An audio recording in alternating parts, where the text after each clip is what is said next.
प्रिय विद्यार्थियों, हिंदी ज्ञान मंजूषा में आपका हार्दिक स्वागत है। कैसे हैं आप लोग? उम्मीद करती हूँ कि आप लोग स्वस्थ एवं मस्त होंगे और बहुत ही अच्छे ढंग से अपनी पढ़ाई कर रहे होंगे। आज हम आप लोगों के लिए आरोह भाग 2 से तुलसीदास द्वारा रचित कवितावली और लक्ष्मण मूर्छा और राम विलाप पाठ को लेकर के उपस्थित हुए हैं। तो आइए कविता आरंभ करने से पहले कवि का संक्षिप्त जीवन परिचय देखते हैं। यद्यपि तुलसीदास के बारे में कुछ कह पाना सूर्य को दीपक दिखाने जैसा है। उनके बारे में अयोध्या सिंह उपाध्याय हरिऔध कहते हैं, कविता करके तुलसी नल से कविता लसिपा तुलसी की कला। यानी तुलसीदास जी कविता करके अपनी प्रसिद्धि नहीं कमाई, बल्कि उनके कर कमलों के द्वारा लिखी जाने पर कविता धन्य हो गई। गोस्वामी तुलसीदास भक्त काल के राम भक्ति काव्यधारा के प्रतिनिधि कवि थे। इनकी भक्ति दास भाव से परिपूर्ण थी। इनका जन्म बादा जिले के राजापुर ग्राम में हुआ था। इनके पिता का नाम आत्माराम दुबे और माता का नाम हुलसी था। इनका बचपन अनेकानेक आपदाओं के बीच व्यतीत हुआ। सौभाग्य से इनको बाबा नरहरि जैसे गुरु का वरदान प्राप्त हुआ। इन्हीं की कृपा से इनको शास्त्रों के अध्ययन अनुशीलन का अवसर मिला। स्वामी जी के साथ ही ये काशी आए थे, जहाँ परम विद्वान महात्मा शेष सनातन जी ने इन्हें वेद वेदांग दर्शन इतिहास पुराण आदि में निपुण किया। तुलसी का विवाह दीनबंधु पाठक की सुंदर और विदुषी कन्या रत्नावली से हुआ। इन्हें अपनी रूपवती पत्नी पर अत्यधिक प्रेम था। एक बार पत्नी द्वारा बिना कहे मायके चले जाने पर अर्ध रात्रि में आंधी तूफान का सामना करते हुए ये अपने ससुराल जा पहुंचे। इस पर पत्नी ने इनकी कड़ी निंदा की। उन्होंने कहा, अस्ति चर्म मय देह मम तामे ऐसी प्रीत तैसी जो श्री राम होत न तौ भयभीत। अपनी पत्नी की फटकार से तुलसीदास को वैराग्य हुआ। अनेक तीर्थों का भ्रमण करते हुए ये राम के पवित्र चरित्र का गायन करने लगे। इनकी अधिकांश रचनाएं चित्रकूट, काशी और अयोध्या में लिखी गईं। इन्होंने लगभग 12 रचनाएं लिखी, जिसमें रामचरितमानस सर्वश्रेष्ठ ग्रंथ है। इसमें मर्यादा पुरुषोत्तम राम के पावन चरित्र के द्वारा हिंदू जीवन के सभी महान आदर्शों को प्रतिष्ठित किया गया है। राक्षसी प्रवृत्तियों पर लोक मंगलकारी प्रवृत्तियों का विजय दिखाना ही इस ग्रंथ का प्रधान लक्ष्य है। इसके अलावा विनय पत्रिका, कवितावली, गीतावली, कृष्ण गीतावली, बरवे रामायण, रामलला नहचू, वैराग्य संदीपनी, जानकी मंगल, पार्वती मंगल, दोहावली, रामाज्ञा प्रश्न इत्यादि ग्रंथ इन्होंने लिखा।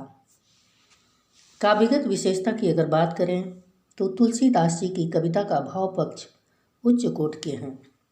ये भक्त भावना के आदर्श और राम के अनन्य भक्त हैं।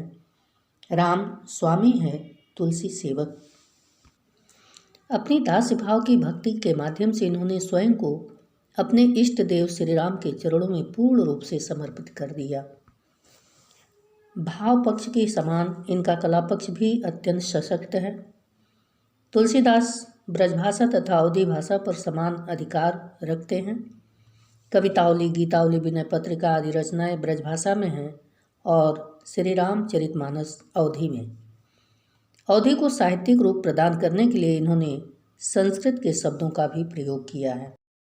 तुलसीदास जी ने अपने समय में प्रचलित प्राय सभी छंदों को अपनी रचनाओं में प्रयोग किया है। इसमें प्रमुख हैं दोहा, चौपाई, सोरठा, कवित्त, सवैया, बरवय, सोहर इत्यादि। इन्होंने अपने काव्य में अलंकारों का प्रयोग सहज और स्वाभाविक रूप से किया है।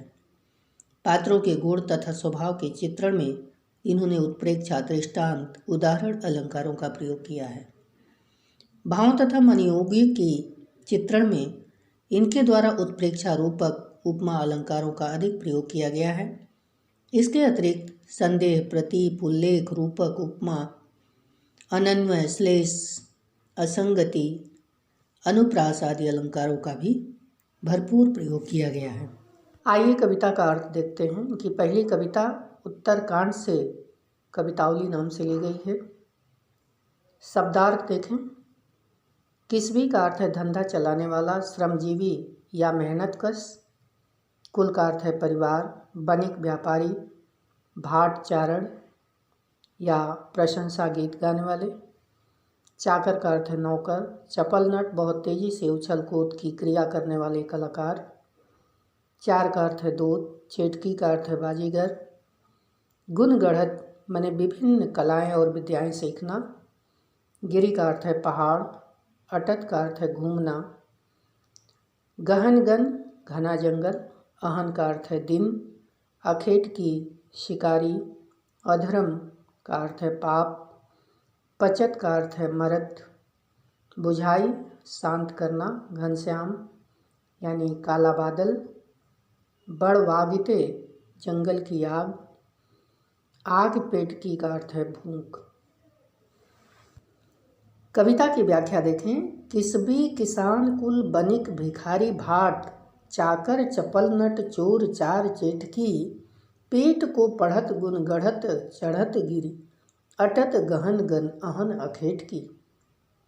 तुलसीदास जी कहते हैं कि मेहनत कश मजदूर, परिवार, व्यापारी, भिखारी, भाट, नौकर चाकर, कुशल अभिनेता, चोर, दूत, बाजीगर सब पेट भरने में लीन हैं। पेट के लिए ही विद्याध्ययन में लोग जुटे हैं। पेट के लिए ही कोई विभिन्न कलाएं विद्याएं सीख रहा है। कोई पर्वतों पर आजीविका खोज रहा है। कोई दिन भर शिकार की चाह में बीहड़ जंगलों में मारा मारा फिर रहा है। ऊंचे नीचे कर्म धर्म अधर्म करी पेट ही को पचत बेचत बेटा बेटकी तुलसी बुझाए एक राम घनश्याम ही थे आग बढ़वागिते बड़ी है आग पेट की। लोग पेट के लिए ऊंचे नीचे कर्म कर रहे हैं और धर्म अधर्म का ख्याल किए बिना धंधे में लगे हुए हैं। यहाँ तक कि पेट भरने के लिए वे अपने बेटा बेटी को भी बेचने के लिए विवश हो जाते हैं। सचमुच पेट की आग समुद्र की आग से भी अधिक प्रबल है।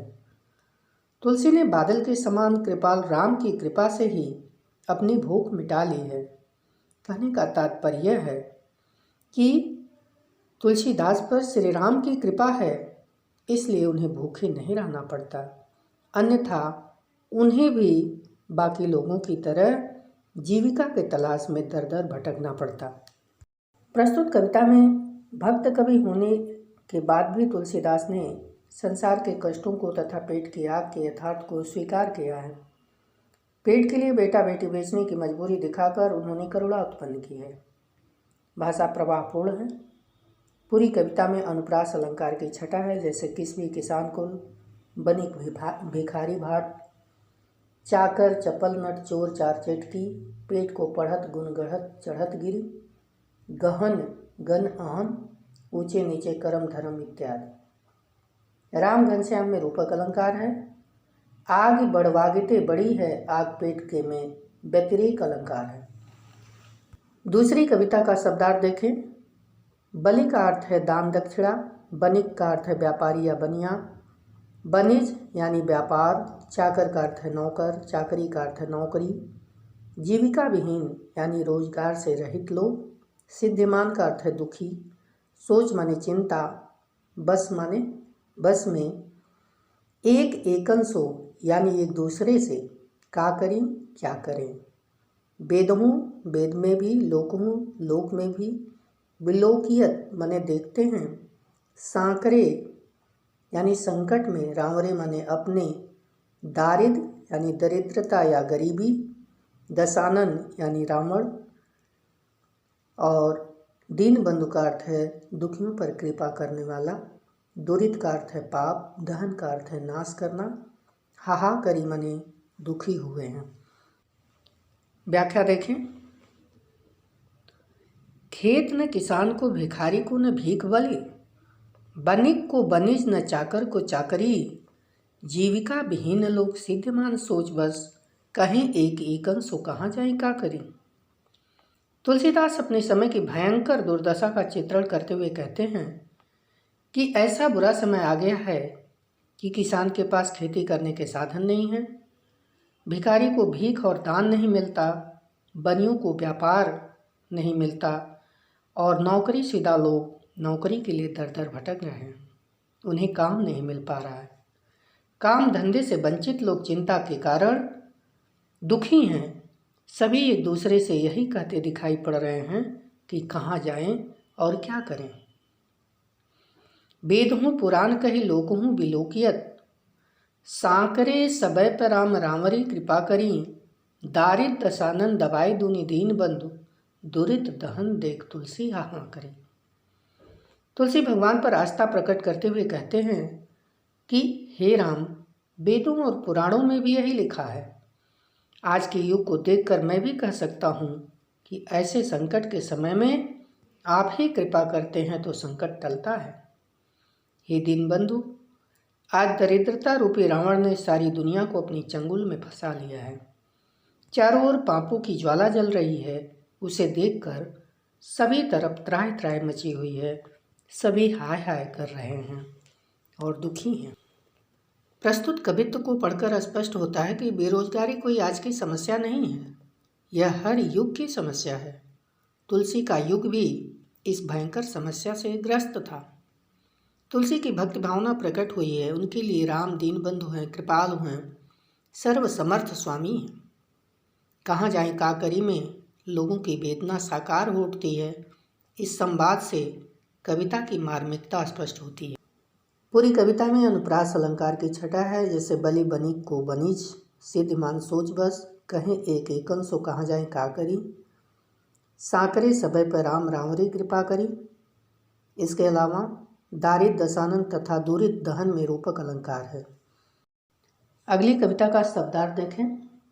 धूत का अर्थ है धूर्त या मक्कार, अवधूत वीतराग, रजपूत राजपुत्र या छत्री, जुल्हा जुलाहा, कोऊ यानी कोई, काहू माने किसी की, ब्याहम माने ब्याह करना, बिगाड़ माने बिगाड़ना, खराब करना, सरनाम यानी प्रसिद्ध, गुलाम माने दास, जाको माने जिसे, रुचे माने अच्छा लगे, ओ माने और, खैबो माने खाना, मस्जिद माने मस्जिद या देवालय, सोइबो माने सोना, लैबो माने लेना, दैब माने देना, दो माने दो। कविता देखें। धूत कहो अवधूत कहो, रजपूत कहो जुल्हा कहूँ को, काहू की बेटी से बेटा न ब्याहब, काहू की जाति बिगाड़ न सो। तुलसीदास दुनिया के लोगों को साफ साफ कहते हैं, चाहे मुझे कोई धूर्त कहे या अवधूत योगी कहे, चाहे राजपूत वंश का कहे या जुलाहा कहे, मुझे इन नामों से कोई फर्क नहीं पड़ता, क्योंकि मुझे किसी की बेटी से अपना बेटा नहीं ब्याहना है कि जिसके कारण उसकी जात में बिगाड़ पैदा हो जाएगी, यानी उसकी जात में बड़ संकर हो जाएगा। तुलसी सरनाम गुलाम है राम को, जाको रुचे सो कहे कछकू, माग के खाएबो मसीत में सोइबो, लेबो को एक न देबो को दो। तुलसीदास जी कहते हैं कि पूरे संसार में राम के दास के रूप में मैं प्रसिद्ध हूँ, इसलिए मेरे बारे में जिसे जो कहना हो कहे, जिसको जो अच्छा लगे कहे, मुझे कोई फर्क नहीं पड़ता। मैं तो मांग कर खाता हूँ, मस्जिद में जाकर सो जाता हूँ। मुझे दुनिया से न कुछ लेना है न कुछ देना है, मैं अपनी धुन में मस्त हूँ। तुलसी घर गृहस्थी में नहीं थे, नहीं उन्हें सांसारिक मान मर्यादाओं से कुछ लेना देना था, न उन्हें जात की परवाह थी, न किसी के बेटा बेटी की शादी करनी थी। वे किसी के अपमान करने से भयभीत नहीं थे, इसलिए वे खुलेआम कहते हैं कि जाको जो रुचे कहो ओ, यानी मेरे बारे में जिसको जो अच्छा लगता हो खुलकर कहे, मैं किसी की परवाह नहीं करता। प्रस्तुत कविता में तुलसीदास की भक्ति आत्ममुक्त योगियों जैसी बेफिक्री और निश्चिंतता है। वे अपने विरोधियों का मुंहतोड़ जवाब देने में सक्षम हैं। इससे ज्ञात होता है कि तुलसी को अपने जीवन में अनेक अपवादों और विरोधों से गुजरना पड़ा होगा। तुलसी को अपने राम भक्त होने पर गर्व है। वे स्वयं को राम का गुलाम स्वीकार करते हैं। इसमें भी अनुप्रास अलंकार है। कहो को काहि की बेटी से बेटा न ब्याहब, सरनाम गुलाम है राम को। इसके अलावा लेना एक न देना दो मुहावरे का सशक्त प्रयोग हुआ है।